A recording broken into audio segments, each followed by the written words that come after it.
Here we go. The new updates. All the changes.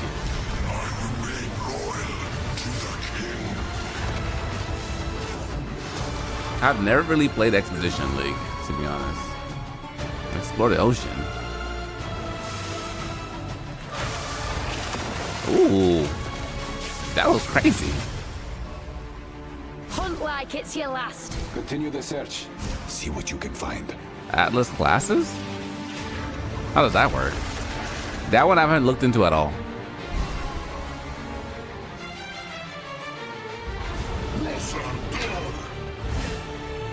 15 new bosses. Now see how your story ends. My god, this Atlas tree looks insane. New craft. I think I might lean into crafting this time. I feel like you can make a lot of juicy things last time. Yo, drops on, man. Oh my god, look at bro. Just as. Hold on. Just as. Look how clean that is. What's happening? I broke everything. No. I was too high for the monk. Everything broke. YouTube, hello? I just wanted to see the little thing one more time. Hello, YouTube? Alright, there it goes. Look how clean that is. Did this break too? Is it on console yet? I don't know.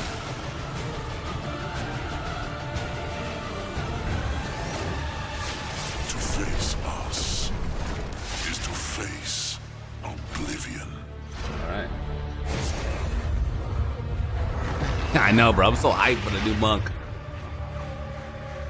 The monk look crazy. Oh, it is on consoles. So as you can see, there's just so much going on in Return of the Ancients, it's hard for even us to keep track of it all. Yes, there's Now we a promised lot that this one was going to revamp the endgame, and I'm very excited to talk about it. But first, we've got to talk about the League. So to do that, I'm going to hand things over to Mark. My God, Hi, so much. I'm Mark Roberts, Game Director on Path of Exile. Now, for those of you who are new to Path of Bro, Exile, just play Monk, bro. each It's so time we good. release an update, we also release a new league. Not only do we have a new economy, but we also introduce new content through the campaign, which gives you a fresh play experience right from the start of the game, Exactly. as well On as our new monk with mechanics, new ascendancy? storylines, Bruh. and in-game bosses. Nuts. It's gonna be In the absolutely Runes nuts. of Elder League, you will encounter a man being attacked by the undead in Clearfell. After saving him, he introduces himself as Pharaoh, a young blacksmith trying to bring back the ancient art of Ezomite runesmithing. He has been collating his Just asking, bro. discoveries in a tome You don't need and is weapons, keen to just show throw you how hands. runesmithing works. By inscribing symbols on these ancient Ezomite remnants, you can create all manner of old magics. Unfortunately, on doing so, the corpses of the nearby undead are revived and infused with some of the latent power, making for a difficult fight. I know people are saying the whole challenge thing when the monk is After standing defeating still, these but we have to monsters, wait. They always show Pharaoh like early realizes gameplay that stuff in these runesmithing is videos. a dangerous business, and he is going to need the help of someone a little more martially inclined to discover these secrets. He lends you his tome and asks that you note down I'm just anything ready you for all discover the when quality you of life return to them. improvements as well. In 'Cause, each bro, area throwing of the hand Runes of monk was Elder so League, fun. you will find a remnant. And as you approach it, you will notice that some symbols are already present, and some are waiting for you to fill them in. Depending on which symbols are already present, you will have different options for which items you can create using this magic. Okay. For example, if you combine Tempest and Lightning, you can create an Orb of Augmentation. Cool. So how do you even come up with all these leagues, man? There's so much to do.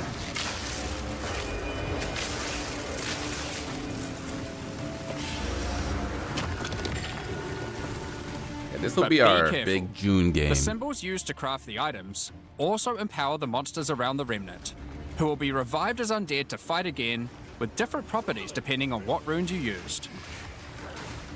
So, Drew was kinda nice. If you use a fire rune in your recipe, the monsters will be empowered with fire. Oh, that's cool. Or if you use a moon rune, lunar beams will rain down as you fight the monsters.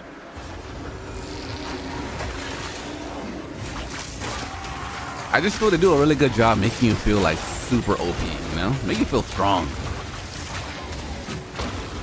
Like it's just so satisfying to run through and nuke maps.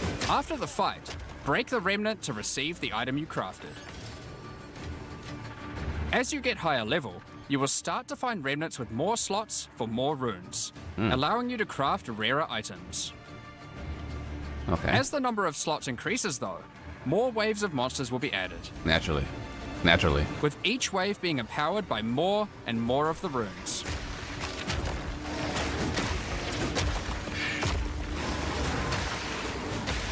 And this can get pretty dicey, because shit. some of the runes can have powerful effects.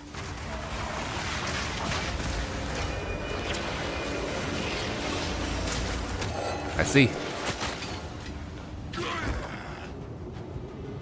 Like the Oath rune, which will cause one monster to be nominated as a leader, spawning waves of minions. The leader itself will be invincible, but killing its minions will deal damage to it. Oh, amazing. Amazing.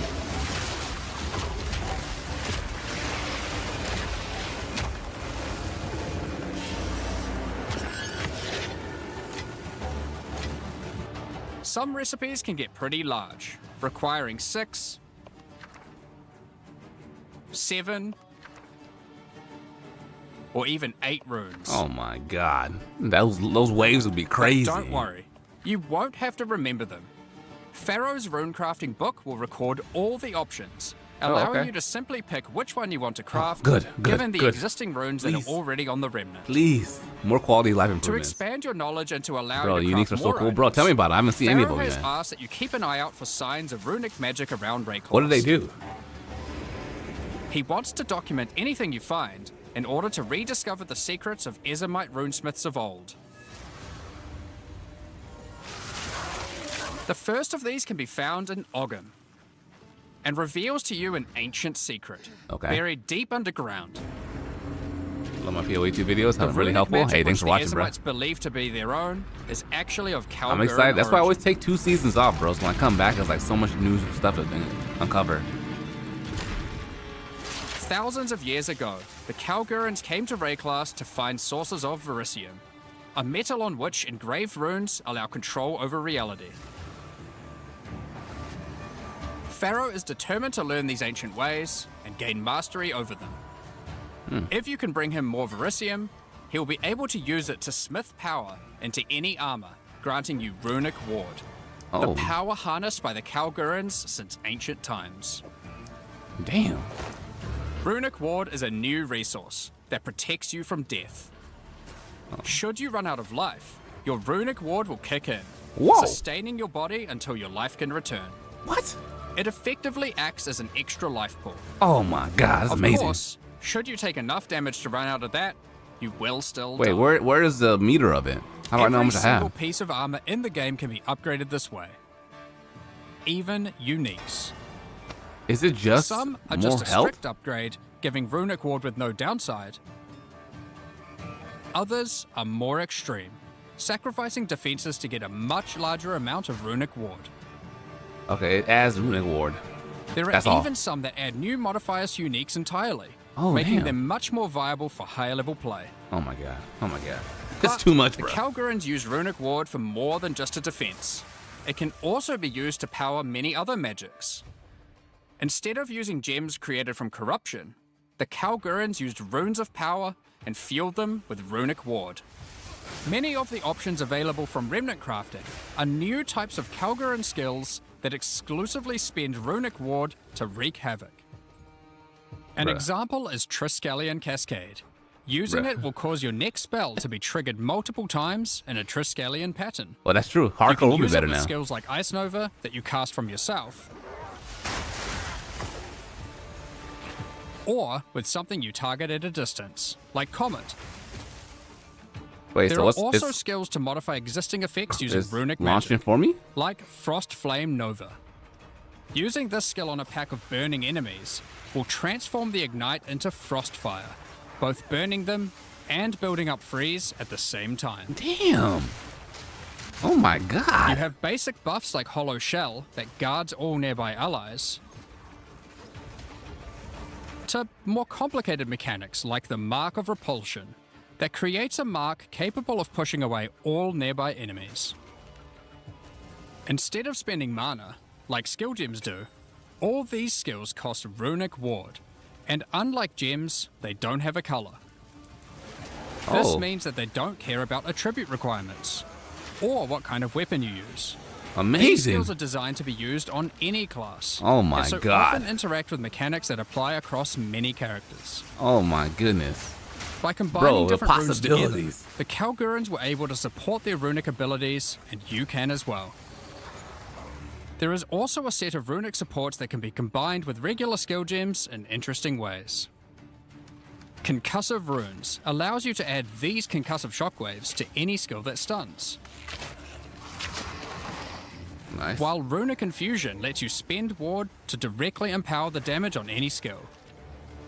Now, My. there are other quests during the campaign too that unlock even more interesting crafting methods. Buried deep in the jungle in Act 3, you can find the Mystic Refuge, Well, we're watching the reaction to the new trailer right containing now. even more All the new secrets stuff. for Pharaoh to learn from. My goodness. It just started. I'm already blown Using away. this knowledge, he gains the ability to reforge unique weapons. With this technique, many low-level unique weapons can be upgraded to do significantly more damage. Oh my god. Uniques Now, are back. we've been able to take a bunch of uniques that had interesting Amazing. modifiers, but were not in-game viable. So now all and uniques give can be them a good bit now. Of a boost to get there. That's And the only it's thing that not changed, just right? low-level uniques. Well, this. All Kalguran uniques are able to be runeforged this way too, and they can do some pretty interesting things, Yeah. like Searle's Grit, a new unique, Oh which my. when runeforged can get one of several different outcomes.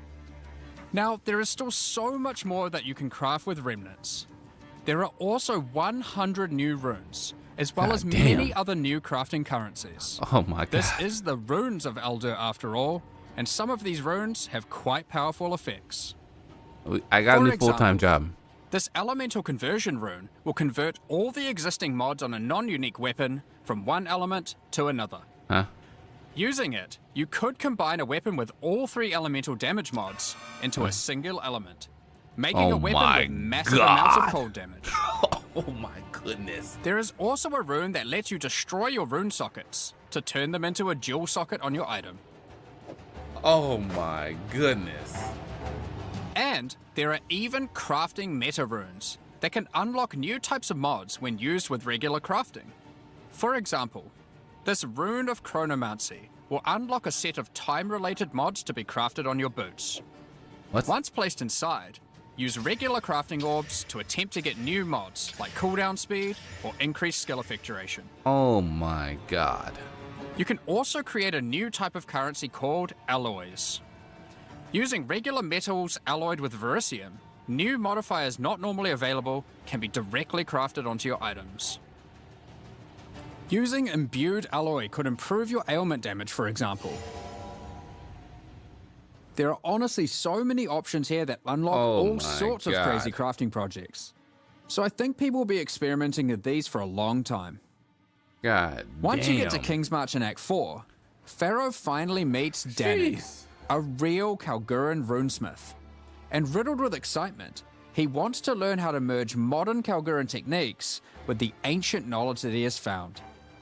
From here on, Pharaoh joins in the Kalguran expeditions that Danik has been leading. Goodness. With the ancient knowledge that Pharaoh brings to the table, the Kalguran expeditions that Danik has been going on will change significantly. For those of you who haven't played it, Nope. the Expedition League mechanic involves carefully placing explosives, Okay. uncovering the buried dead, and recovering verisium from them. By choosing where to place the explosives, you can choose which kind of challenges you'd like to face, or rewards you would like to claim. They really want us to play this expedition. Unlike before, expeditions now contain the remnants from Runes of Eldur, allowing you to do some specific crafts along the way using the new League crafting mechanic.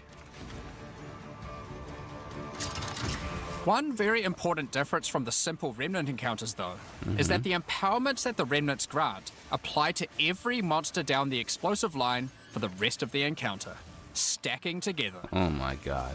This can lead to some pretty extreme situations.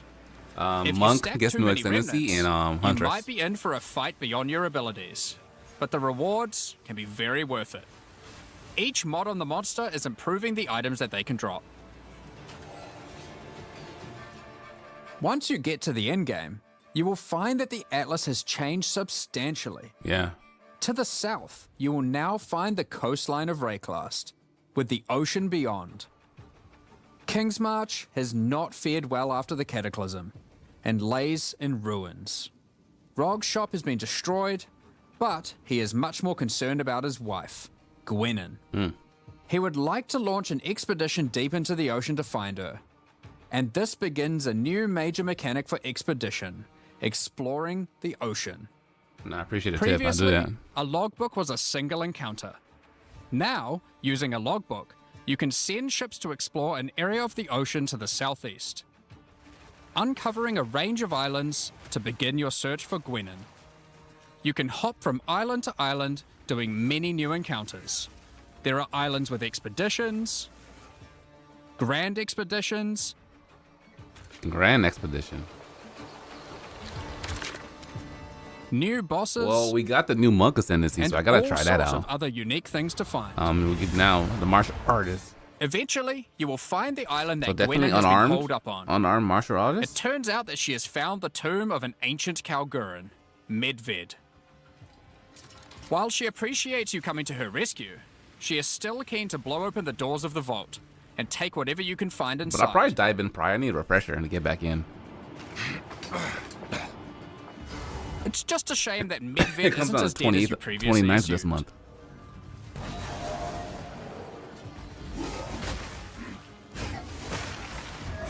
New bosses. Now, after you have defeated Medved, you will find another logbook. And this time, you can use it to choose which direction you want to explore. The ocean is vast and contains a huge number of new islands to find. With each logbook, you can explore one sector and you can go as deep as you like. There are all sorts of interesting objects to uncover and dungeons to explore. Okay. Many of the islands have expeditions with totally new mechanics. So for example, here is a volcanic island with voltaxic sulfite. Blowing up the sulfite will unleash extra waves of enemies. But there is also this wall with a suspicious light coming from behind it. On blowing it open, a giant ogre comes out, Amazing. and he is determined to eat as much sulfite as possible. The more sulfite mounds that you have blown up, the more empowered and the more rewarding he will become. Amazing. Suffer. These islands contain all sorts of little secrets that you can find and blow up. Free trapped wisps, I forgot about the wisp. blow open root doors, even raise ancient precursor technology. For what? And of course, more bosses. There are more and further vaults to blow up, and one of them in particular is pretty important. The Tomb of Uhtred, the Star Drinker. Okay.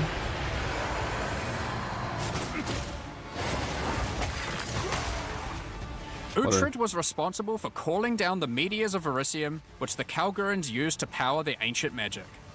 And upon defeating him, he calls down a truly gigantic one into the ocean nearby.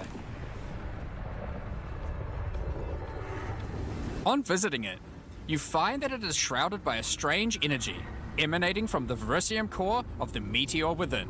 There is something growing in there, and it can't be anything good. In order to gain entry, Danik suggests that the Triskelion Flame, an ancient Kalguran artifact that can absorb and cancel the effects of Verisium magic, could be used to enter. But to find it, you will need to locate the Tomb of Olroth, leader of the Knights of the Sun. Bruh. Defeat him and gain access to whatever eldritch nightmare is growing inside. Now, we're not going to spoil the boss, But one thing you should know is that the vericium that makes up the core of the meteor is of a quality that has not been available for millennia. Shit. What can we make from that?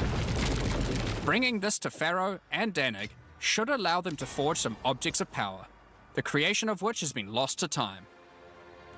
My So God. that's the League, and there is a lot going on. My God. To sum all that up, there is a new encounter with over 30 new monster types and over 30 new rune modifiers to enhance them. You can create more than 100 new runes to craft your gear, as well as dozens of other new currency items. And there are new quests added to the campaign to unlock even more new crafting options. Rune forging armors, upgrading uniques, dozens of new Kalguran skills and supports, tons of new islands to discover by exploring the ocean, 5 new bosses, including a new pinnacle boss, and a bunch of new uniques to top it off. Wow. But there is still a ton more to come. It's time to talk about the massive changes to the endgame. But for that, Buckle I'll up. hand it back to Jonathan. Now, as Mark hinted at before, the endgame atlas is very different now, and the ocean to the south is the least of the changes. The entire area around your starting location is now teeming with new questlines and things to discover. Will you investigate the strange forest to the west? The cracks in the earth to the east? Or perhaps visit the ruins of a Val city in the north? I think that's good. A The good atlas storyline now for the has endgame. fixed points of interest at specific locations, giving you specific objectives that are easy to find. Like before though, no matter which objective you choose, going to towers to see Wait, what's what out did they there do is at Breach? always a good idea. The first time you do that though, something new happens. The earth shakes, and a gigantic fortress rises from the earth, Amazing. a remnant of the ancient precursor civilization. Yeah, the endgame is story modes now. New character? Yeah, no new character. We got new ascendancies for Monk and The Huntress. cataclysm of the beast has caused an ancient protocol to be invoked. Yeah, the Should full game corruption will ever drop take after hold this to this update. degree, Which, December? The world must be scoured and purged of corruption. You will need to make your way into the fortress and activate the gates. Gain the keys to reach these ancient precursor weapons and disarm them. But this will be no easy task. The fortress has many areas to explore and many new things to find. Okay. What kind of stuff? You will power up ancient machines, fight new and deadly foes, discover many new areas, I love that fire and ability. It's uncover so some good. dark secrets. Now, the Fortress is the first of the new full endgame storylines that we're adding in 050, and there's a lot going on with it. But not only that, it has some pretty cool new mechanics as well. The areas inside the Fortress are special. Many of them have new mechanics or rewards that they grant. Like this map, where all the rares are contained in essence crystals. Or this one, which replaces all monster packs in the area with strongboxes. You never got the endgame, bro. Bobby gotta be on it, Or bro. this one, which spawns in his merry spirit that always moves on from a rare after you Well, kill Hollow it, Palm allowing got you a to new chase it through the class entire map. dedicated to it. Martial art. That's what I'm going to be playing. Hollow Palm with the new ascendancy for Monk. Now, just like the normal areas of the Atlas, you'll need to fight the map boss of each area to complete the map.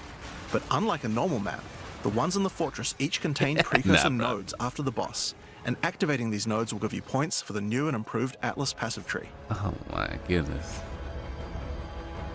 Now, we had an Atlas passive tree before, but it was one of the areas of the endgame that just wasn't up to scratch. The Atlas tree now works quite a lot differently. I see that. We have significantly upgraded the kind of mechanics that you can find on the Atlas tree. Like this one, that gives a chance to make rogue exiles you fight retreat from combat What the? They're like, I'm out. and move to an adjacent map. Before you fight them again, they'll upgrade their gear and come back with a grudge this time. You got overwhelmed? Bruh, take it easy, bro. Just play There are alongside also a lot us. of nodes that You'll combine progress through mechanics just together fine. in new ways. Like this one, which lets Ismeri spirits possess strongboxes. All the regular monsters that come out of them are touched by the spirit, and the rares way are all this game possessed, kinda works, giving you some incredible loot potential. The way I think is more digestible is like focus on a league you enjoy, maybe 1 or 2, maybe 3, and just play those. That way it doesn't feel too overwhelming. You get points from every single area you complete in the fortress. What was my and monk unlike was before, fire that ice. means you can allocate the entire Atlas tree. Yes, this whole tree can be yours. But now that This we change have is the pretty ability to important, since it combine allows us to be a able weapon to with create multiple many elements types of into one, bonuses that we wouldn't have we been might able just to go create pure before. ice and just be like This one, which gives a chance Neo for cities to be Sub-Zero. invaded by another faction, and can even allow it to contain 2 faction leaders, allowing you to get 2 crisis fragments. If we'd done this kind of thing in the old tree, we would have wanted to spec into it before running a city map, then unspec out of it before running anything else. Yep. With full allocation, we can have cool bonuses like these. Now obviously we still want to make sure that you have choices that define your in-game Atlas build. So many nodes in the Atlas tree are now multi-choice.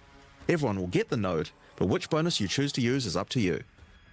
Do you want your powerful boss maps to contain more essences, summoning circles, or rogue exiles? But there's also nodes that contain more unusual things. So for example, on this node you can choose. Do you want to give a chance for shrines to instead be given to the map boss in the area, making them more challenging but dropping special loot? Or would you rather give a chance to be given a shrine buff before entering boss arenas, making for an easier fight?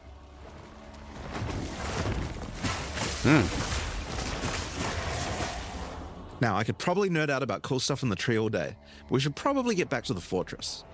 Now, one of the really important things we wanted to do was make it so that all the boss fights in the endgame are now accessible with a quest line.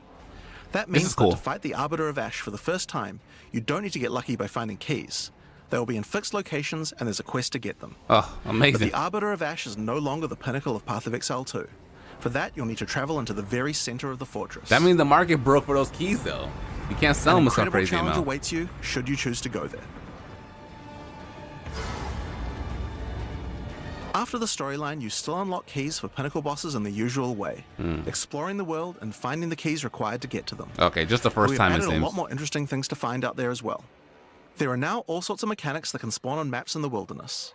For example, some maps might spawn as a rogue exile hunting ground, containing multiple rogue exiles who are there to hunt rare beasts. You might come upon them in the middle of a fight and be Yo, able to take out both of them. when did the Rogue Exile come in? I think that Or a was map last of season? champions that makes all the natural inhabitants of the area into magic monsters. Or this one that causes all shrines in the area to release as merry spirits when used. Once you have explored and found your keys, you can return to fight the pinnacle in the fortress again. But this version of him will be harder. And not only that, he'll have new unique rewards as well. They added 3 million unique. Each time you fight him, you skill get the trees. ability to activate one section of the fortress. And any maps that you didn't finish there will be automatically completed, giving you all the Atlas points. Oh, So if you're the type of player who doesn't want to explore the fortress, and instead just race out into the infinite Atlas, you still have a way to get all those points. damn, that's cool. So that's the Origins of Divinity storyline. It's a huge amount of new content with a ton of new areas, 5 new bosses, including a pinnacle, with a bunch of new unique items. Oh my But God. not only that, it also completely revamps the Atlas tree and includes a ton of new map mechanics that you can find both inside and outside the fortress. But this is just one of the new storylines. So let's talk about the next one now, My God. Masters of the Atlas. There's more? Now, earlier we talked about how the multi-choice nodes in the tree allow you to still have an in-game Atlas build, but we didn't think that was quite enough. You have an ascendancy class for your passive tree. Why not an ascendancy class for your Atlas tree? Bruh. Well, that's where the Masters of the Atlas come in. What are you Throughout talking about? Rayclast are many opportunities for those with the skills to find them. Atlas Masters are willing to train you in these skills if you're able to help them in return. One such master is Jado, a member of the Order of the Jado? Jinn, He had a an killer organization that secures powerful artifacts to prevent them from falling into the wrong hands. Jado will send you on missions to investigate strange occurrences on the Atlas and recover the artifacts causing them. And for each one you recover, he will gain more trust in you and teach you more ways of the Order of the Jinn. At level 1, you could choose to massively increase the chance for rare and unique chests, or make it so that all map bosses drop an additional unique item, Damn. or make corrupted waystones have an additional modifier, but at the cost of making them send you to a totally unknown location.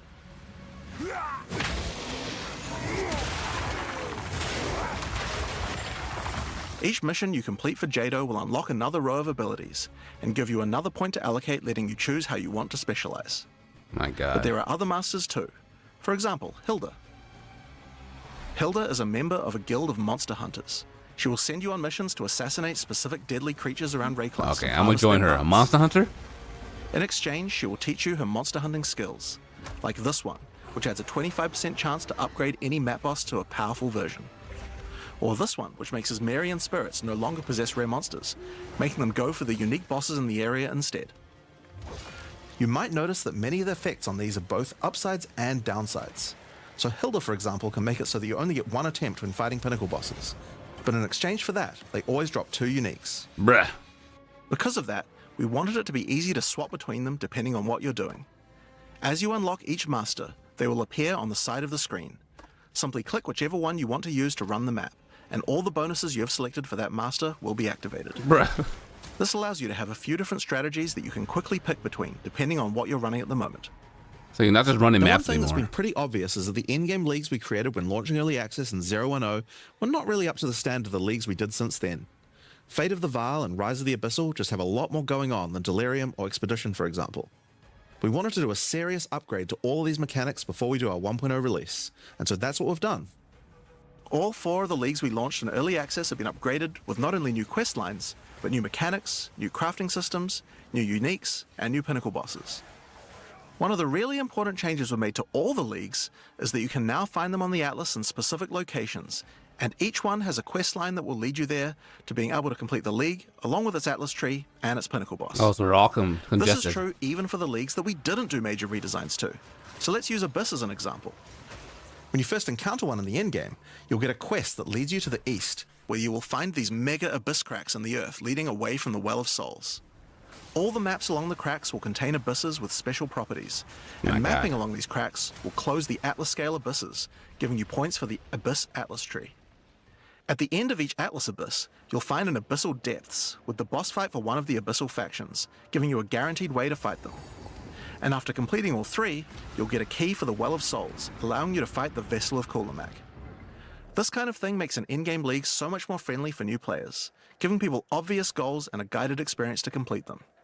Alright, so let's talk about the first of the upgraded leagues, Delirium, and its new storyline, The Hare and the Raven. Okay, buckle up. As you may remember, during Act 4 you were tricked into releasing an ancient entity from a Karui prison known as Tangmazu, the Raven Trickster.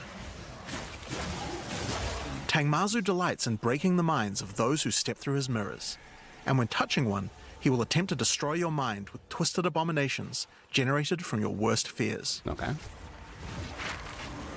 In Return of the Ancients, the first time you approach one of his Delirium encounters in the endgame, you will find Elder Maddox locked in a trance. His Yo, mind he's is trapped vibing. in one of Tangmazu's delusions, and you will need to free him. There's a progress bar now. Once free, Elder Maddox demands that as you caused this problem, you should put it right. He asks you to travel west to the Withered Willow, the location he believes that Tangmazu first gained his powers. But be careful. As you travel there, the Raven Trickster will attempt to break your mind. Each map around the Withered Willow features Delirium encounters. Now this is more than a simple quest upgrade. The mechanic of Delirium has been overhauled and expanded. At the bottom of the screen, there is now a bar that indicates how deep I don't know into how they can Delirium put so you much are. content, bro. You can see which direction leads deeper by looking at the fog, and the deeper you go, the more challenges you will face. By looking at the bar, you can see how long you have until the Delirium ends.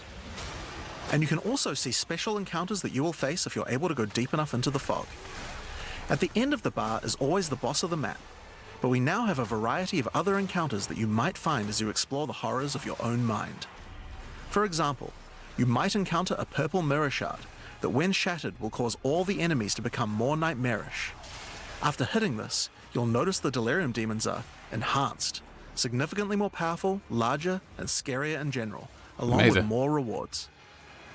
Or should you encounter a red mirror shard, you'll be sent into the depths of your mind. What happens? And must escape it while fighting off hordes of your worst fears. Oh my gosh, everything's on steroids now. If you are able to do so, you will gain a powerful amulet with 2 instilled notables on it. Once you reach the Withered Willow, Elder Maddox discovers that a shard of the mirror is missing. You will need to track down Tangmazu and restore it if you have a hope of discovering how to defeat him, and that means entering the Raven Trickster's mirrors in an attempt to locate him. Each area around the Withered Willow contains Delirium encounters, they're too so far that's a ahead good place now. to start.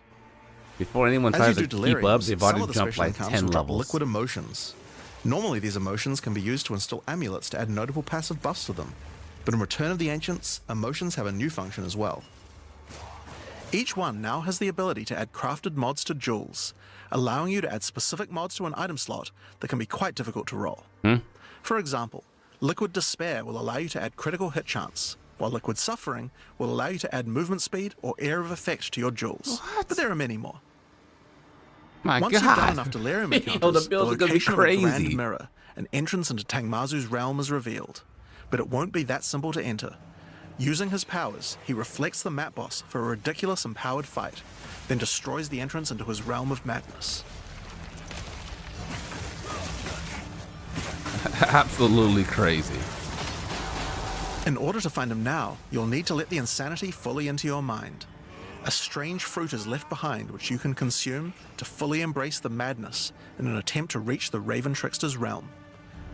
Oh yeah, just put your hand there, Consuming the eat fruit that. will cover an entire area of the Atlas and fog, and every map you do in the fog will get progressively harder and harder as you explore the deeper reaches of your mind. At some point, you enter a new layer. A simulacrum of your memories, twisted and perverted by the Raven Trickster. Should you be able to complete the simulacrum, Tangmazu will believe that you are worthy of a true challenge, and will let you take the remaining shard of his mirror, No, I don't think allowing you to enter his realm of madness back at the Withered Willow. we needed more things If to you do. dare to face him, it will be a fearsome challenge.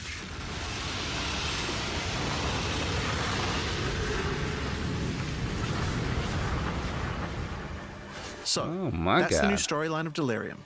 As you can see, it's not only a quest line, there are new mechanics, new crafting options, and new boss fights. But one question you might have Exactly. is, what happens after? Huh? Well, once you've completed the story, grand mirrors will start appearing on the Atlas sometimes after completing Delirium encounters. After doing the grand mirror, you can select where on the Atlas you want to do your fruit-induced drug trip and get another key to fight Tangmazu. But this time, the fight will be quite a bit harder. And not only that, the fight will be able to drop a bunch of new uniques that were not available in the questline version. We'll show some of those later. My God. After doing a grand mirror, the decision of where to spread the fog can be important, because there are some potent emotions that only come from certain map bosses affected by Delirium I this feel way. like I got that map Like all GIF emotions, emoji they in can front of craft me. There's special just mods so into much jewels. going on. I need like But a these breakdown. potent Just emotions breakdown. can create mods that you can't get any other way. So for example, potent liquid melancholy is an emotion that can only come from human bosses, and allows you to add a variety of on-hit effects. Also, you might want to try instilling amulets with these emotions. They could have some interesting effects, with some powerful notables that do not normally exist on the tree. Like Storm's Rebuke, which makes armor break boost your cold and lightning damage. But also notables from a clearly deranged mind, like Calm's Blessing. This skill allows you to ancestrally boost fire spells after using a Warcry. How about using an ancestral Flame Blast? Now, just like before, you can also upgrade the League by getting points for a dedicated Delirium Atlas tree. But this now works in a much better way and has much cooler effects. How much longer in The this maps video? in the Mike? Delirium We're area only of the halfway Atlas give you through. Delirium My plus God. points for completing them, so it's easy to see how to progress. Oh my Some God. nodes will add new types of mirror shard encounters to your Deliriums. Like this one, which will pause the Delirium for some amount of time, allowing you to more easily get to higher depths. Or this one, which adds extra Delirium modifiers to monsters when you pick it up. There are also nodes that can add new types of drops, like this one, which modifies Simulacrum encounters to add special liquid emotions, which can craft time-lost jewels. And nodes that apply to the Atlas mechanics of the It comes League, out on 29th. like this one, which I already causes told the my wife. Grand Mirror to spread Delirium fog over a larger area of the Atlas, potentially containing multiple simulacrums. Alright, so that's the changes to Delirium. The core mechanic now includes a bunch of new things to find, new monsters to kill, and has I new feel like mechanics Delirium on is the its Atlas. own game now. It also has new crafting system for jewels, and over 20 new unlockable notables for amulets. Not only that, but you have a new pinnacle boss with a bunch of new unique items, and a massively upgraded Atlas tree just for Delirium. But there's still a lot more to come, so let's talk about Breach next. Oh, I love Breach. When you first do a breach in the endgame, you will find Aelith, one of the Keepers of the Flame, an ancient order of monks dedicated to preventing the Hiveborn from entering the world. Of course, as monks. As you seem to be a keen slayer of demons, Aelith would like to recruit you to the order and asks that you travel to their monastery to the south. On the way there, you'll start to encounter more breaches, and will notice one of the first changes to the breach mechanic. With the You fire? still have to kill monsters as fast as you can to keep the breach open, but now you can visibly see how much time you have left to keep it open, and how each kill extends its duration. Once you've reached the monastery, you will learn more about the Keepers. In the 25 years since the events of Keepers of the Flame in Path of Exile 1, the war with the Hiveborn has not gone well, and they have managed to establish a foothold in the world nearby. A gigantic area has fallen to the Scourge, and the Keepers are unable to get inside. Inside the monastery is the Genesis Tree, a powerful asset to the war effort, stolen from the enemy and gifted to the Keepers by the Dreamer himself. How'd you move that? Using the tree, Aelith could create a breach stone and penetrate the Hiveborn foothold, but without Hive Blood, the tree has withered. To get Hive Blood, you will need to take advantage of another new mechanic of breach. If you can keep the otherworldly portal open for long enough, the breach will stabilize and will enter a new phase. Overtime. Hiveborn will send their toughest miscreations to defeat you, and the breach will not close until you can annihilate them, dropping Hive Blood that you can use to restore the Genesis Tree. Goddamn. In some cases, you may even attract one of the deadliest foes the Hiveborn can offer, a Marshal of Zesht. These monsters also drop womb gifts, and if you take these to the Genesis Tree, they can be used to craft items to help you in the war against the Hiveborn. Given that 25 years have passed since the beginning of the war, the tree has Amazing. grown and withered many times, but with each cycle it learns and expands its abilities. When you first open the Genesis Tree, you will notice these holes into which you can place your womb gifts. Each womb gift can be used to create a different type of jewelry and must be fertilized with Hive Blood. So for example, you can place this amulet womb gift into the tree and it will give birth to a random rare amulet. But the Genesis Tree is capable of much more. As you continue to feed the tree, its branches will regenerate and allow you more and more control over what kind of items it will birth. So for example, this branch of the tree will allow you to control which base types of amulets can be birthed. My God. And as you go deeper, it will even allow you to create new base types that you can't get anywhere else. So essentially what's gonna happen, you're gonna play one league, go crazy in it like this one, make the Like rare this one, stuff, which gives you an entire sell it spirit on the skill for market, free. then buy the best stuff from the other Or leagues. this one, which has a rune socket in it. Because how can you do all of these? You can't. To the left and right are branches that will let you control which mods the amulet can get, including making sure that they're higher level, I or can controlling see which it's specific back. mods that they will always have. With Breach- 15 points Breach to is OP. allocate, you will have to choose wisely how you want to specialize your crafts. But it's worth noting that this tree doesn't have any cost to respecking it. You can enable or disable the nodes at any time by clicking on them. On rings, we've also added some really interesting new crafting options as well. You have a bunch of new base types like these, but you also have entire new classes of mods that can be added. The right-hand branch of the ring tree adds an entire new set of caster mods to rings. From basics like extra elemental damage for spells, or more niche options like this mod that increases the rate you gain seals for Unleash.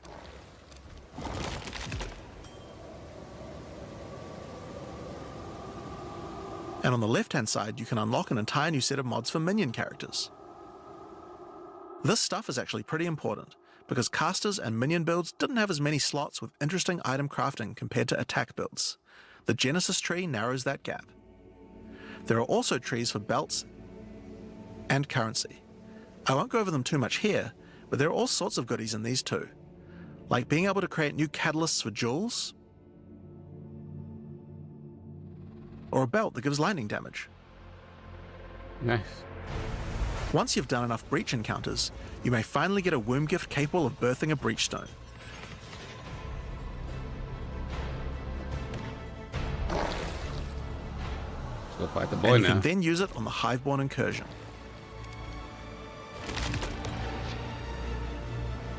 Once used, the true extent of the Breach Demon's foothold becomes clear.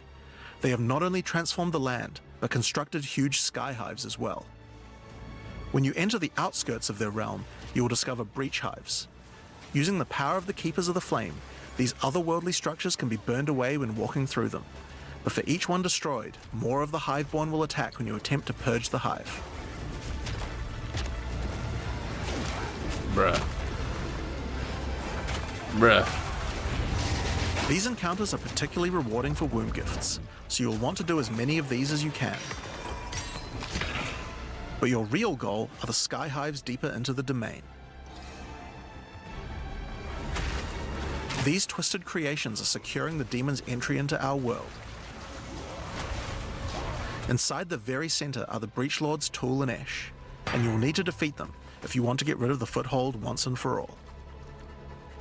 Now, once you've completed the questline version, there is still more to do. You will find other breach domains on the Atlas randomly in your travels. For each one, you will need to find a breach stone, destroy the sky hives,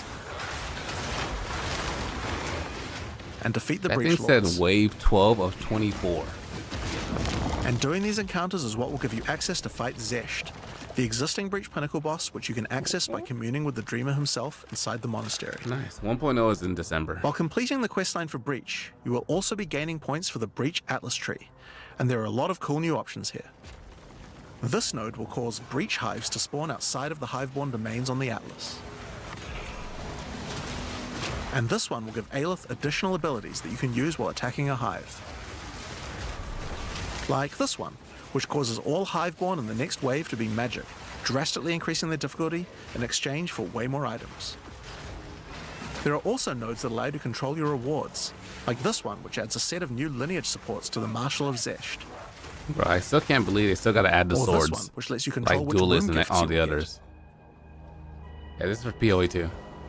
There's also some nodes that affect the Genesis tree, like this one, which will cause Zesht to drop his Matt, head, just jump in which when now. returned to the with this Genesis one. tree, will grow a grasping orchid on the side of it. You'll have to experiment to find out what this thing is good for. Putting rings on its fingers seems to make it happy. Nice. So that's a rundown of what you can expect from the new Breach questline. There's a new stabilization mechanic for breaches, hive encounters, and Hiveborn incursions No on the swords. Atlas. But you also have a huge new crafting system and new bosses as well. Alright, so let's talk about the Rite of the Nameless storyline next. When you first complete a ritual in the endgame, Aoife, a lost spirit, will I appear. can't handle anymore. She appears to need your help, but isn't able to communicate more than a few words, beckoning you to come to the Wildwood. Like the other leagues, Ritual now has a place on the Atlas to call home. The Wildwood could be found to the west. When you first arrive there, Aoife's spirit will guide you in, where you will discover that inside the Wildwood, spirits Blaze, can this take is the physical time. form. There's more? I know. Aoife has been bound to this place by the King in the This is Mists the ritual rework. and requests that you free her. But in order to do so, you will need her body, currently in possession of the King. To reclaim it, you will need to gain an audience with him. Yeah, Inside each the one's its own Wildwood, league. there are many That's why, ritual like, encounters honestly, to if you want to complete. play light the Like game, before, in just each focus area, on the league you triggering like rituals will as you get resurrect the introduced to nearby them bound through the monsters to story, attack you, and just and play killing that the one. monsters will give you tribute. You can make good In stuff. addition, each ritual and you you do can in sell the it on area the will market add the and monsters buy from the like other good previous stuff ritual, from making the encounters market much from more the other challenging leagues. the more rituals you complete. How much content does Once it you've have? completed them, Infinite. spend your tribute to get items. Infinite. Now, an important change to the rewards of Ritual is that all the items in the reward window are now uniques or omens, making this league's rewards much more valuable than before. In order to gain an audience with the Nameless King, you need to sacrifice tribute to him. Nameless Any King, huh? remaining tribute you don't spend can be sacrificed this way to fill up this bar. Once you have enough tribute for an audience, return to the Wildwood to divine his location with the Nameless Shrine. His location will be revealed deeper in the Wildwood, and you will need to make your way to him, kill him, and get Aoife's body. Using her body, you can attempt to release her spirit, Ah, but here this we is go. when you learn about the true threat of the League. The Wildwood is built on top of an ancient prison. The King in the Mists didn't gain his power out of nowhere. He was granted it by an ancient being of darkness known as the Bodark, and the Nameless King's use of this power has been causing the prison to weaken. In order to prevent the Bodark from entering the world, a champion will need to enter its prison and beat him back, David but Dark is those here. with a name are unable to survive there. In order to do so, you will need to transfer your just name woke to up. another with a new mechanic in the Ritual League, the Rite of the Nameless.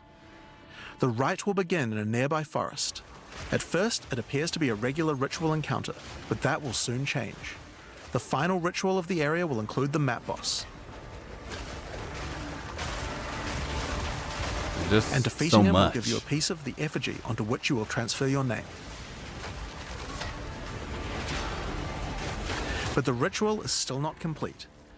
Once That's the a map good thing. boss They is put a lot of defeated, thought into the game. atlas will open, and you will need to pick another adjacent do you even map think to of all continue this? the ritual. During the rite, each adjacent map will have different rewards to tempt you.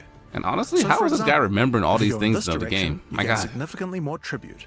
But if you go in this direction, the uniques in the reward window will turn into currency instead. You can also sometimes get offered specific items that will be added as rewards. So in this case, you'll have to choose if you want to get 5 Chaos Orbs or a Mage Blood. A difficult decision, I'm sure. Now, as this is one continuous ritual, the encounters in the next map won't start from scratch. They contain all the monsters that were gathered from the rituals of the previous map as well, making them harder and harder. Oh my And goodness. that includes the map boss too. You will need to defeat both map bosses in the final encounter for your next effigy piece. And it still doesn't end there. Pick another map, another reward, and add another map boss to continue until the ritual of the Nameless is Oh complete. my It will God. take 5 maps in all, and will be an incredible challenge. Ritual is insane. But once complete, you can return to the Wildwood to perform the final rite. Transfer your name to the effigy, adorn the crown of the Nameless King, and enter the prison. Now, of course, once the Pinnacle boss is complete, the League doesn't end there. It never ends there. As you do rituals on the Atlas, you can continue to give tribute to the King in the Mists for another audience.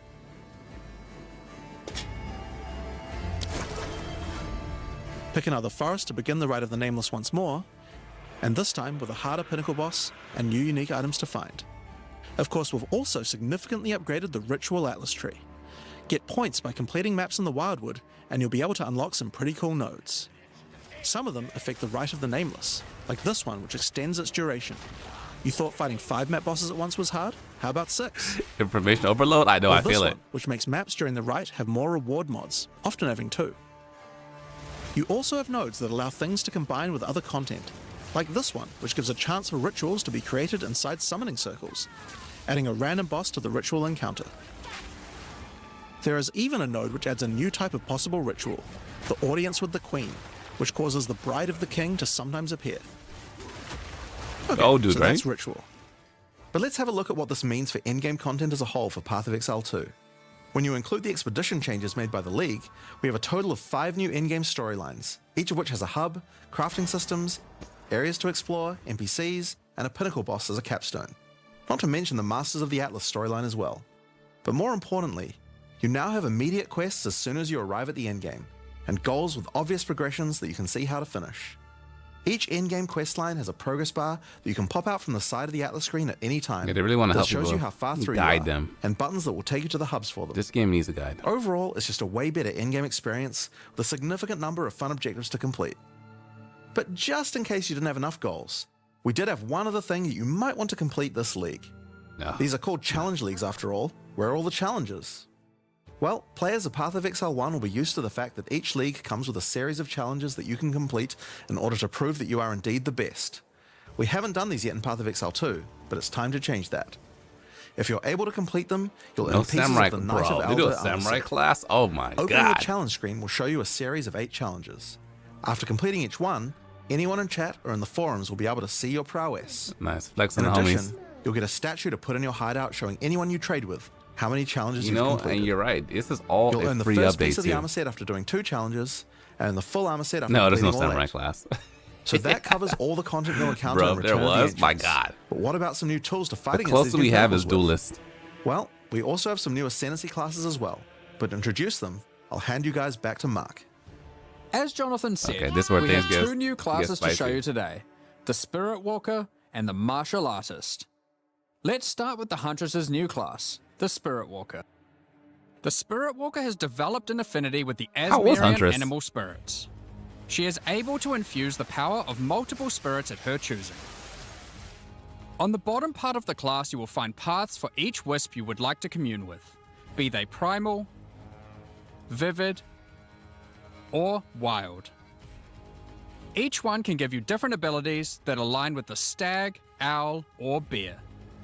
Each ability gives you a I method know, bro. to The become game is possessed 30 by bucks wisps for of all that this. type, Just buy and it. a new ability when you spend them. And all this is free The afterwards. stag allows you to summon stampedes when you attack. The owl grants boons in the form of their feathers, which adds extra projectiles and enhances the projectile speed of your next skill. And the bear simply summons a giant bear companion to your side. The bear will maul, slam, leap, and do intimidating Wait, roars was the to Hunters of debuff Clouds your that had the whole enemies. parry thing, or was that someone else? Now you can specialize more into each of these wisps, but if you want to combine all three of them, then a new hidden power will be unlocked. The power of the sacred What are you wisps. doing? This node is free and enhances the quality of all three of your spirit animals. Your bear will take some of the damage you take and grant you life regeneration. Your stags will become more aggressive, leaping towards enemies. And your owl-empowered skills will leave a trail of soaring ground behind them. But that's not all. The Spirit Walker has other powers beyond wisps, such as Idolatry, which can give you large bonuses for using idle socketables in your equipment. And this one, which is my absolute favorite. The Spirit Walker, having attuned herself with nature, can gain the ability to tame beast bosses, This is opening insane. up a whole suite of very cool options for your build. Insane. Maybe you tame the mighty Silverfist in the jungle. I need depths. Rajang right there, bro. That's actually really cool. Or maybe a three-headed chimeral beast in the chimeral wetlands. You know GPU's gonna cry? I know. Or then there's a giant frozen owl beast, Rakar, the frozen talon. There's so many choices. You're going to have to experiment a bunch with this one, and I'm very excited to see what bosses you all choose to have. We as a have trusted boss infinite builds companion. now. Next up, we have the monk's new ascendancy class, the martial artist. Oh After my decades of goodness. training, he has mastered 3 of the 7 hollow techniques. Channeling hollow form technique allows the martial artist to create illusions of himself, which then use a skill of your choosing. Perfect for turning skills with less area of effect into ones that can obliterate packs with ease. You know, that's gonna be good for bossing, but we need some for mapping. Should you find yourself overly vulnerable while channeling, you might want to take Way of the Mountain, which causes you to be covered in stone when you immobilize enemies, mitigating large amounts of damage. Nice. This can even enhance your attacks too. By hardening your weapon in stone, you can deal even more damage. After taking Hollow Focus technique, you can manifest your spiritual energy into objects. In this case, bells, which will appear around the martial artist and can be shattered by any of his attacks, even ones from the Hollow Form technique earlier. And that's for AoE. This is Hollow cool. Resonance technique furthers that by adding a manifested bell to your back, which rings each time you deal a critical strike, damaging all enemies around you. Jeez. Through all the martial artist's thorough training, he has mastered the flow of internal spiritual energy too, and has engraved runic tattoos around his meridians. By doing this, he can gain the benefit of extra runes. This is Just wild. open your inventory and add the runes. There is one that counts as a helmet, 2 as a body armor, 1 as Just gloves, instant buffs. and 1 as boots. Finally, your hands, the ultimate expression of a master of the martial arts. Taking Way of the Stone Fist will cause your gloves to become a new base type when equipped. Each modifier on the original pair of gloves has an equivalent, more powerful, and more impactful modifier. For example, these gloves add some physical damage, cold damage, lightning damage, some resistances, and life gain on hit. Uh-huh. Now, when I equip these, they become literal fists of stone, and not only grant me a bunch more evasion and energy shield, Damn. they now also grant a lot more damage, some maximum resistances, and a significantly higher amount of life gained on hitting enemies. Oh my god.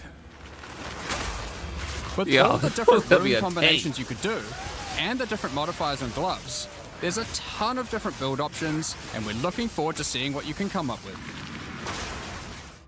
Now, with so many Crazy. new bosses in Return of the Ancients, Oh my of course we God. want to have a huge number of unique Glove meta, rewards. bro.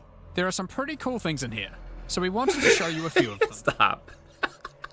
Twisted How many Imperium divines? is a two-handed Yes. mace made from the purest of How many Runic, more? combined with the beast's corruption. More. It converts Oh my all of your God. mace's skills fire damage to cold, and visually does so too, turning your Yo, I volcanic forgot to fissures open a into loan limit glacial from this ones. monk build. My God. This mace also comes with its own built-in skill, Starborn Onslaught. Oh Using my glory, goodness. you can leap backwards, throwing your mace at the ground, creating Verisium fissures, before calling behind it a storm of cold No, metallic these builds bolts are from the gonna be. stratosphere. They have to find a way to bring the cost down because these builds Next, are gonna we be have like Eventide 200 Petals, divine. an amulet that not only grants Runic Ward, but also comes with its own reservation skill, Midnight Zenith. This skill Midnight causes your Zenith. critical hits to grant Arctic petals that hover around you. Oh my God. Once you have acquired enough of these petals, they will be consumed, creating a floral ice crystal near an enemy. I think my mind's Then, gone at this point. I'm just destroy watching. that crystal to do devastating cold I damage can't to retain everything any around more you. information. The Raven's Flock is a staff perfect for minion characters.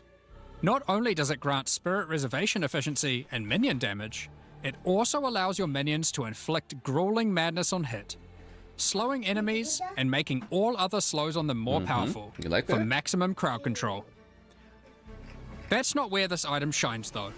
It grants a skill called Spiraling Conspiracy. This skill causes a flock Whoa. of ravens to circle you, dealing damage over time to anything near them. Wow. Killing enemies, or walking just by build. standing near unique enemies, It gets bigger. causes the flock to grow, getting larger and larger. Oh my God. For your PoE 1 players, you can think of this just like a Raven Righteous Fire. That's not all, however. These ravens are also minions, so they fully scale with minion damage No and come way. with their own command skill. No Mad way. Flight. This command skill causes your flock to create a Bro. tunnel of deathly damage The most between a chill set of build illusory ever. mirrors, obliterating anything in between. And also too, this is like early game build. Wait till you see the end game versions of this. Horror's Flight is a pair of gloves and steel. with the Literally no purest of button fear. build. Equipping these None. causes your enemies to become terrified of you. These gloves cause you to gain stacks of fear incarnate when you cull enemies. To aid in your culling, these gloves also come with the skill Crushing Fear. Imagine taming a boss This with is that, similar to bruh. the monk skill Killing Palm. Wait. Except I it deals wasn't chaos paying damage, attention. What happened? And the amount of damage and area of effect scales drastically. Go back. Horror's Flight is a pair of gloves instilled with the purest of fear. Equipping these causes your enemies to become terrified of you. Nice. These gloves cause you to gain stacks of fear incarnate when you cull enemies. To aid in your culling, these gloves also come with the skill Crushing Fear. This is similar to the monk skill Killing Palm, except it deals chaos damage, and the amount of damage and area of effect scales drastically based on the my power of the enemy. God, that's cool as hell. As you use this, gain your stacks of Fear Incarnate, which increases your culling threshold, meaning enemies become easier and easier to cull, Oh my even to the God. point of being able to instantly kill some monsters from full life. Sylvan's Effigy is a scepter for those wanting to run companions. telling me It monk can allows you walk to have around? any number of That's it? companions of different types. That's it, bro. Instead of the normal restriction of just one per type. But what makes this cool is the Asmerian wolf companion it comes with. This is a persistent Yo, minion Flicker's that gonna be bites so foes to OP. maim them, leaps to cause bleeding, and even howls to buff nearby allies. Additionally, it comes with the command skill Eternal Hunt, which when used it will howl, calling on the spirits to manifest spectral wolves to ambush all foes around you. Liminal Coil is a crazy wand. It allows you to apply as many curses as you please, but those curses will have no effect. What's the point then? 2 reasons. Firstly, your spells gain a bunch of extra physical and chaos damage for each curse on enemies. I'm glad to add little effects. Secondly, is the skill it grants called Coiling Bolts. This skill is a projectile spell that fires coiling physical and chaos projectiles with every cast. What makes this skill truly special though, is that it will split and chain through every cursed enemy, causing an absolute ruckus. My God. See for yourself. Periphery is a unique bow, which utilizes all the powers of the Asmerian spirits by dealing damage of all elements. and all elements can cause all ailments. The coolest thing about this bow, however, is the Asmerian Swarm skill. These are minions that are summoned when you kill enemies. They will pursue all nearby enemies, damaging them and inflicting a debuff on them that boosts your elemental damage even further. Oh my god. Watch as you mow enemies down, and the swarms of Asmerian wisps aid you, melting enemies one screen at a time. Yeah. My The god. Ordained is a new spear, mastering in blown physical away and lightning too, I damage, know. with high critical strike chance too. This spear allows you to leech life not only from physical damage, but lightning too. It also creates a fragment of divinity nearby periodically. What are those? Well, this spear has the skill Righteous Descent, Nice. which is an epic, divine leap, aided by angelic wings. No. If you use no this skill when a animation fragment of now. divinity is nearby, it will become empowered, dealing significantly more damage, gaining massive area of effect, and bypassing its cooldown. When fighting a boss, let a bunch of the fragments spawn, and then just unleash your divine havoc, Oh obliterating my them. god. What? Last, but not least, we have a new unique jewel, Voices. Huh? Voices is simple. It consumes one jewel slot to add more. There are versions that add 2 jewel slots, 3 jewel slots, and for those who are absurdly lucky or rich, one with 4 jewel slots. Equip it and notice the slots appear next to your character's portrait in the center. Oh my god. One of the things we are concerned about is how long it takes for experienced players to replay through the game in each new league. As we learned from Path of Exile 1, one of the things that can really help is having elements in the campaign that tell you where to go, if you know what to look for. We'll cover just one example per act for Acts 1 to 3, but there are many more than just these. For example, Hunting Grounds in Act 1 is a large, sparse area, containing multiple entrances and landmark encounters. Here's an example of some of the changes we've made here. Finding the ritual encounter in this area isn't too difficult. Now after completing it, a trail of locusts will lead to the entrance to Freythorn. Oh, Just good. follow it and find the Good. source of the Get out the evil. goddamn story quick. You may also find corpses of dead animals, killed and pecked at by the crowbell. You'll notice a trail of blood leading away from them.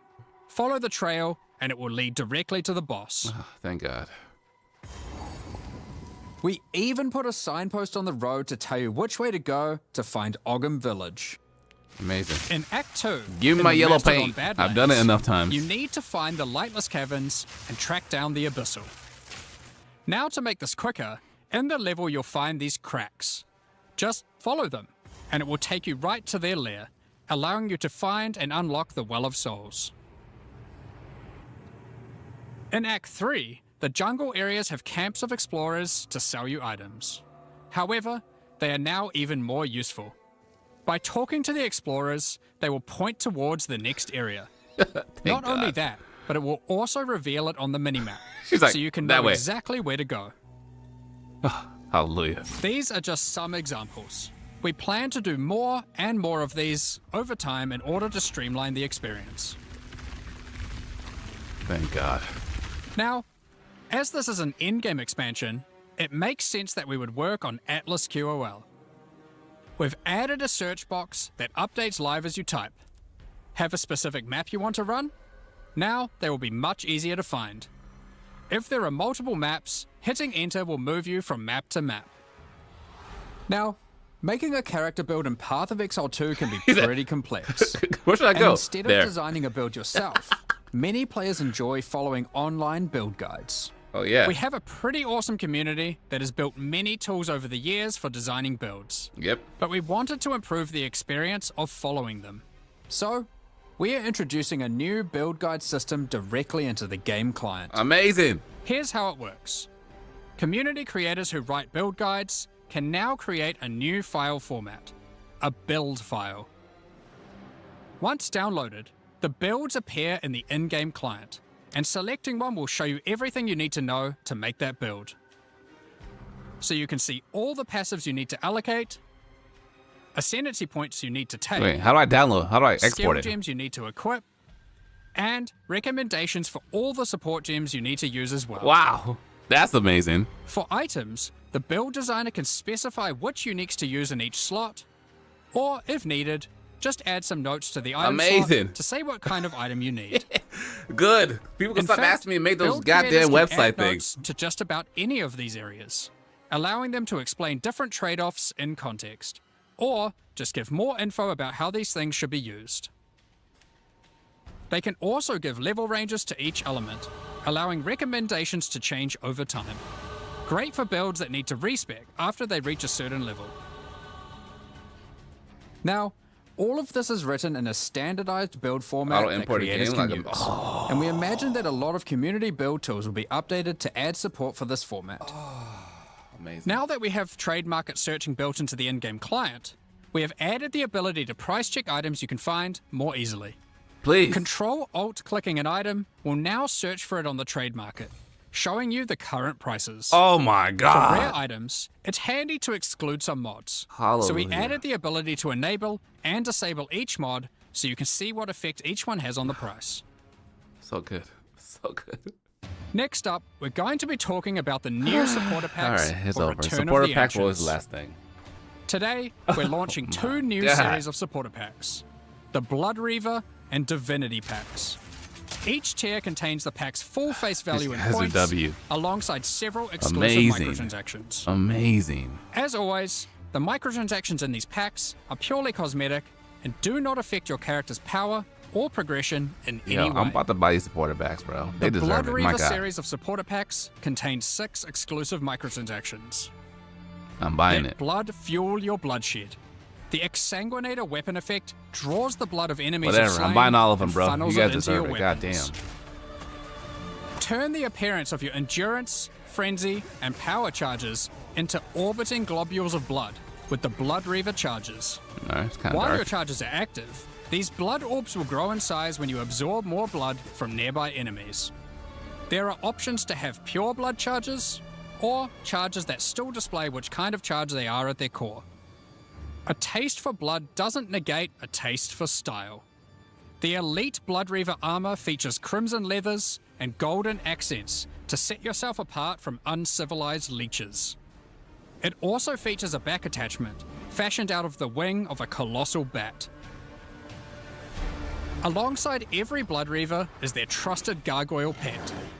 In true gargoyle fashion, they take the form of a stone statue when you Yeah, are idle, support them. leaping into action Everyone when you're buy on the move one. My again. gosh. What good is immortality if you don't have a vast mansion to come home to at the end of the day? The Okay. Eternal Blood Reaver supporter pack contains the Blood Reaver Manor Hideout. This exquisite 2-story estate features an organ, a grand dining table, and cages for your visitors. You can alter the walls to create as many or few rooms as you like. Okay. I just like having a small little thing with everything right Last but there. not least, the Servant of the Manor, eternally bound to the Order of the Blood Reavers. This henchman will manage your store, so you can spend more time spilling blood. Stop that. You spent 300? Well, Won't you supported them already. disappoint you. But if we do, you've our permission to beat us most violently. The Divinity Pack series also contains 6 Lovely. exclusive microtransactions. Call on Divinity to aid you in eluding enemy hits with the Divinity dodge roll effect. As you sprint, actual divine lightning wings will form out of your back, leaving a trail of radiance as you engage or escape from combat. I'm getting that one. For situations that are too dicey, call on the gods above to send down the Storm of Divinity portal to create a safe passage for you to retreat through. All right, it's kind of flex. Adorn yourself with the Knight of Divinity armor set, a highly revered attire only bestowed to those deemed worthy for the divine cause. Equipping the Divine Surge character effect empowers you with a storm of divine energy. Using skills causes the storm to burst from your character, spilling raw divinity into the area around you. All right, it's kind of flex. The Arbiter of Divinity wings are the final piece remaining to emphasize the force Divinity has over this realm.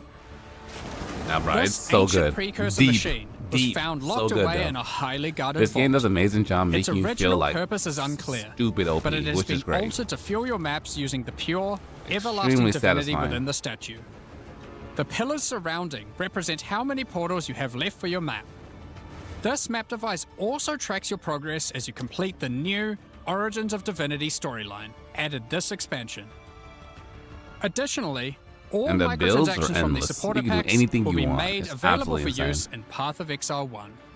On release weekend, we will also be releasing the Return of the Ancients mystery box, which will contain 2 armor sets, a set of map devices for your in-game adventures, a new tracking scroll that records the amount of currency you've gained from the currency exchange or your shop, and much more, like a set of finisher Each effects season, yeah. and Each affinity season, new one. stashes. That's not all, however. The Fragment Stash tab is finally coming to Path of Exile 2, and with it comes some tabception. Inside this one tab, there's a Tabception. tab for your various boss key fragments. Good. There's also a tab for all your precursor tablets, God, with each type hallelujah. of tablet getting 6 tabs of storage. Finally, there's a tab for your Jin barriers Oh and my inscribed God. ultimatums, Why? both of which get their own 6 Finally. tabs. That's a lot of tabs. So that's everything in 050. This is by far the biggest update we've ever made to PoE 1 or 2. New in-game storylines, pinnacle bosses, Take my money immediately. crafting systems, items, ascendancy Oh classes. my god, and that so much monk. more. That thing is so Now, aura, because this bruh. update contains so So much in-game aura. content, we're doing significantly more testing than usual. For that to happen, we're taking a little longer than usual between the announcement and the release. 050 will be released in 3 weeks on May the 29th. Hey, with take the your time, patch notes bruh. being released on the Friday before that, Take your on May time. 21st. But there's just one more thing to talk about. Now that the endgame is up to scratch, we have to start talking about our plan for 1.0 release. The feedback we've had during early access has been critical for making all the improvements that we'll be making to the game. At the same time, we had to create enough in-game content to make an RPG that can call itself a successor to Path of Exile 1. Well, with 050, we now believe we have reached that point. And so this is going to be the last Indeed, full-size I'm going league monk, during bro. early access. Here we go. That's right. The next big update is going to be 1.0. Now, normally we would do our next big content release in August, but in the run-up to full release, our plans take a little longer on this one. As big as 050 is, 1.0 is even bigger. So we'll be launching 1.0 this year sometime after ExileCon. But that doesn't mean we won't be doing updates in the meantime. In this final phase, we have a lot of things to polish throughout the game and balance to improve. I'm sure there'll also be feedback about the new endgame that we need to incorporate too. The difference is that the focus is not going to be on adding more content like the previous updates, it's going to be on improving what we already have. But we still want to encourage people to try out all the balance changes and improvements that we're making. So we're going to be running a few event leagues during this phase alongside each update. Think remixes of existing mechanics or features. And speaking of ExileCon, don't forget to pencil it in on the weekend of November the 7th in New Zealand.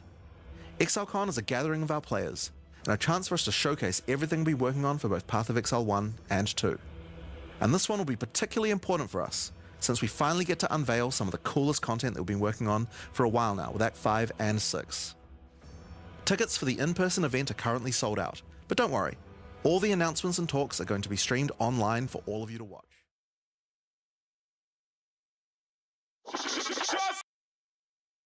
Just like that. Incredible. Take care, everybody. Goddamn.